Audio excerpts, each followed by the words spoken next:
સીતારામ બધાને કેમ છો બધા welcome back to our new blog તો આજે છે સોમવાર અને અમે જઈએ છીએ સોમનાથ મહાદેવ શંકર ભગવાનના દર્શન કરવા તો તમે પણ બધા ચાલો સોમનાથ અમને પણ શંકર ભગવાનના દર્શન કરાવશું ને અમે અહીંયા અત્યારે પૂગી ગયા છીએ અમારા રૂડું ગામ બોરસેર અને ઓફકોર્સ બોરસેર આવીએ તો દેવંગીનો સાતો બને તો અમે બધાએ સ્ટોપ કર્યો છે દેવંગીનો ચા પીવા અને પછી આપણે આગળ વધીએ વેરાવળ થોડુંક કામ છે એટલે અમે થોડુંક વેરાવળ ખોટી થાય હું ને પછી આપણે ડાયરેક્ટ સોમનાથ મળશું તો હાલો બધા બન્યા રહેજો વિડીયોમાં શંકર ભગવાનના દર્શન કરવા માટે જે જે વિડીયોમાં થશે તમને બધાને બતાવશું તો વિડીયોને એક સુધી બન્યા રહેજો તો આજે આપણી સાથે છે મિસ્ટર હર્ષિત ઝાલા સીતારામ હા તો એક મેરો અને એક રાજપૂતનો નાતો કેવો એ પણ તમને વિડીયોમાં જોવા મળશે આમ તો અમારે નરસિંહભાઈને ઘણા સારા સંબંધ છે ભગવાન કોઈની નજર ના લાગવા દે તો લાસ્ટ ટાઈમ પર હર્ષિતભાઈની વાડીએ ગયા હતા ત્યારે એની બ્લોગ નથી બન્યો વેરાવળ આજે પોસિબલ હશે એટલું અમે શૂટ કરશું અને બધાને મળાવશું આખર અમારા કરશનભાઈ ભાઈ બંધ કરી ગીત મારે કોપીરાઇટ આવી છે ગીત પણ કોણ કોપીરાઇટ આવે આખર છે અમારે કે ભાઈ ઘરે જા one and only Karshanbhai Sitaram આને તો તમે મળી ચૂક્યા છે જે મને શિમલાનો કોડો દેવા આવ્યા હતા વાહ દોસ્ત વાહ વાહ દોસ્ત વાહ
રાણાવાવ થી સોમનાથ જવામાં બીજું ટોલ નાકું આવે ગયું હાલો ભાઈ વધામણું કરી દો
આપણે વેરાવળમાં એન્ટર થઈ ગયા છે વેરાવળ પૂગે ગાય હું વેરાવળ આમ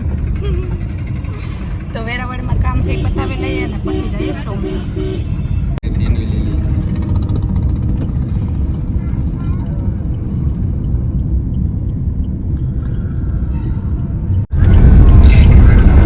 જય શ્રી શંકર હર હર મહાદેવ તો આપણે સોમનાથ પૂગે આવ્યા શંકર ભગવાનના મંદિરે સોમનાથ અહીંયા છે ગેટ થી આપણી એન્ટ્રી થાય છે વાહ શું શાનદાર ગેટ બનાવ્યું તો સોમનાથમાં તમારા બધાનું સ્વાગત છે ને સોમનાથમાં ગરમી બહુ જ છે તડકો બહુ જ છે ઉનાળો બહુ જ છે ઉત્તરાયણમાં લડાઈમાં ફ્રીઝિંગ ઠંડી હતી ને અહીંયા તો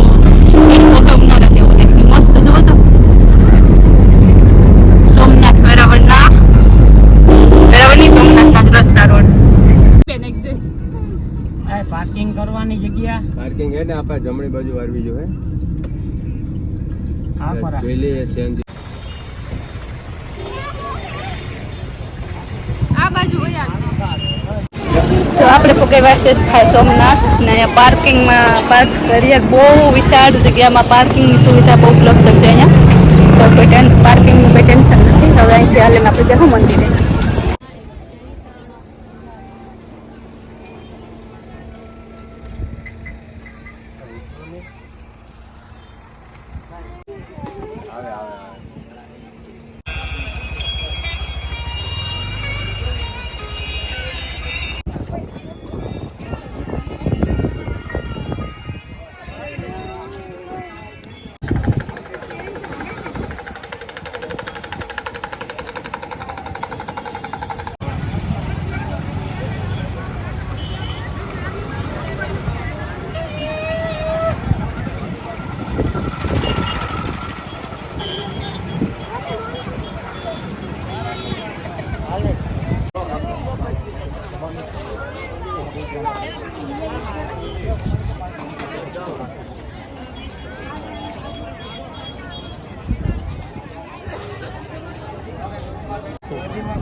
લગાડી ને સોમનાથ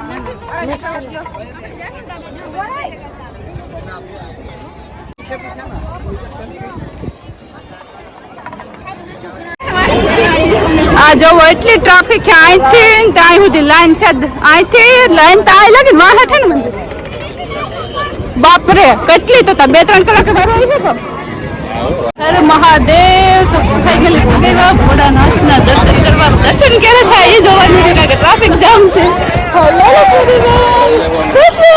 જય હર હર મહાદેવ મહાદેવ મહાદેવ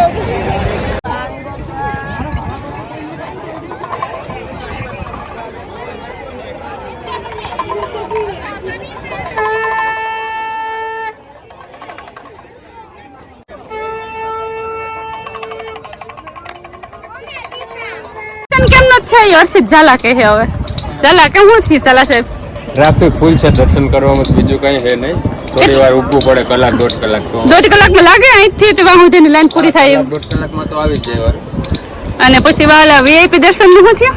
વીઆઈપી દર્શનમાં તો મારા જે ફ્રેન્ડ હે ને એ અત્યારે રજા ઉપર છે 2 વાગે આવે ત્યારે મેળ આવે તો 2 વાગ્યા સુધી વેટ કરવી પડે તો એને કરતા લાઈન માં ઉભી જાય તો 2 વાગે તો આમ પણ આવી જાય તો આવી જાય 2 વાગે એટલે ભોળાનાથના દર્શન અમે અહીંથી તમે પણ બધા અમારે યારે કરી લ્યો કારણ કે મંદિરના ઓલામાં જવાનું કારણ કે જવાનું એક જ ધંધો હોય કે તૃષાન હે ને રહેતો ને પૂરીને એકલીને મૂકીને અમે જઈએ એ પણ બરાબર ના કહેવાય ને આને હે ને ખબર નહીં હું થયું એ ભોલું મારે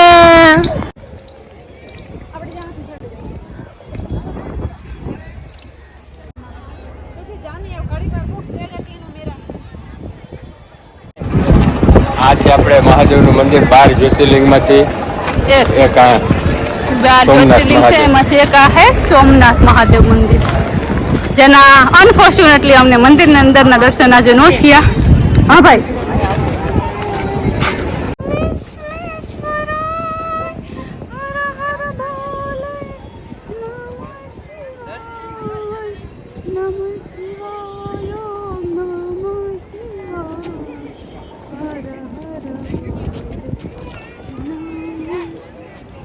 બહુ જ ટ્રાફિક છે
ઉઠ્યું જ ને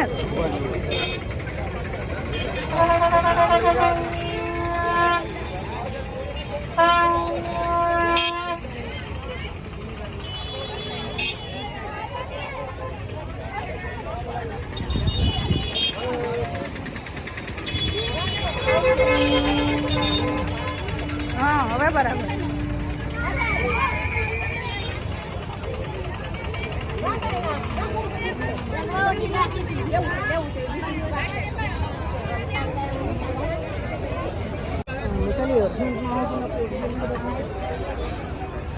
થવી ખાઈ ગયો સોમનાથ માંથી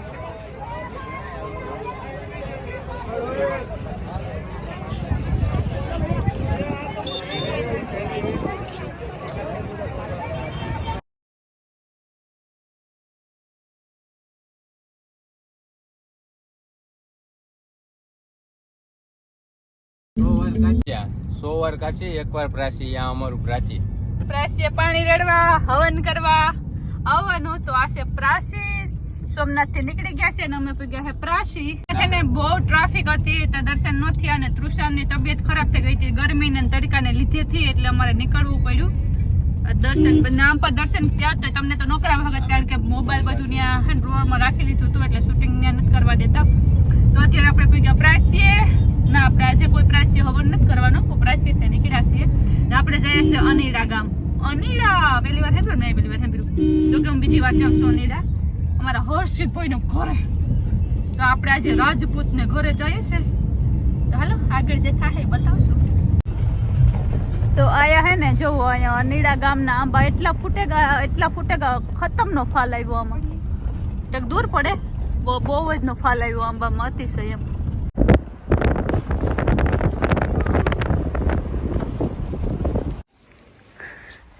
તો તુસી અમારો હા ને ભીહને નવરાવે કે ગાયને કેને નવરાવી ભીહને તો આ ભીહને અમારે કુંડામાં નવરાવવાની હે અસલી એલી હે ગાય ને પીપળો ને વાસળી અને ભીહ જો જોવે કી જોવે એને હા એને કે નવરાવું અને કુંડામાં નવરાવી ને ક્યાં કુંડામાં નવરાવવાનું હે આની ઓલા કુંડામાં નવરાવી ને આપણે હાલો છોડે લઈએ આપડી અને આ હે હર્ષિતભાઈ નું ઘર અને એના એટલે ઢાળિયા હે ઘર હે નાકોરેના નવા મકાનનું કામ ચાલુ હે ના ઢાળિયા રાખવા પડે કારણ કે અહીંયા હે ને દીપડા ને હાવચ બહુ લાગે કારણ કે ગીર નજીક આવી ગયું ને અહીંયા હે એ લોકોને અહીંયા આની જમીનમાં શું થાય જો માંડવી હતી ને હવે વાવે છે ઘઉં અને ઓલે બીજા ખેતરો છે એમાં હેરડી અહીંયા હેરડીનું વાવેતર વધારે છે ને આંબાના વાવેતર બહુ છે અહીંયા એના નવા મકાન બને આંબાના વાવેતર પણ બહુ છે ને નારિયેળી પણ બહુ છે આ બાજુ ને પાણી પણ મીઠા આ બાજુ 2 ને 3 મોહમ થાય છે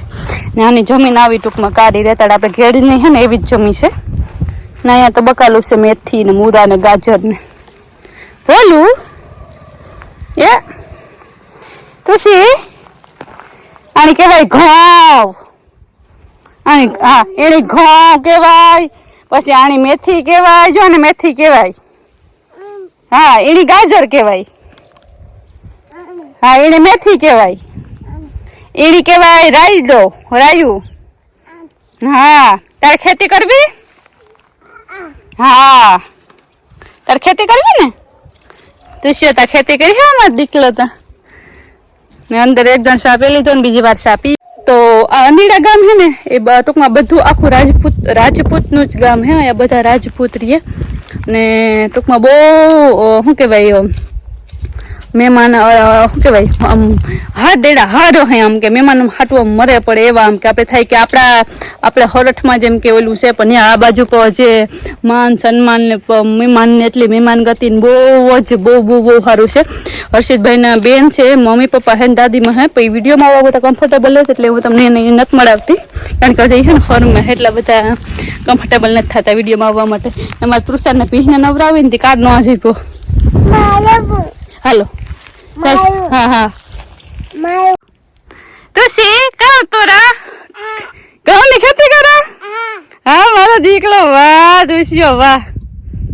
ઈસ ગલકું હુકાઈ ગયું તાર હોગું તમન્ના ગલકું છે સુકાઈ ગયું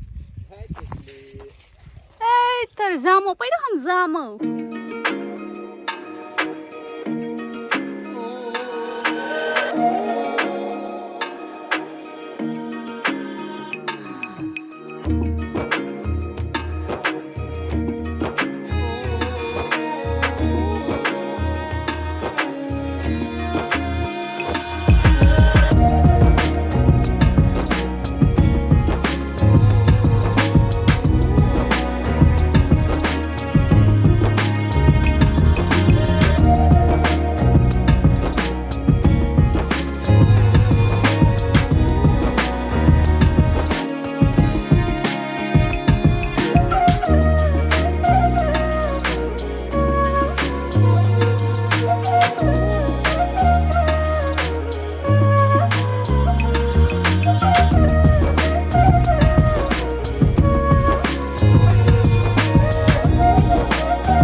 તો આ વિડિયો ને અહીંયા જ આપણે પૂરો કરીએ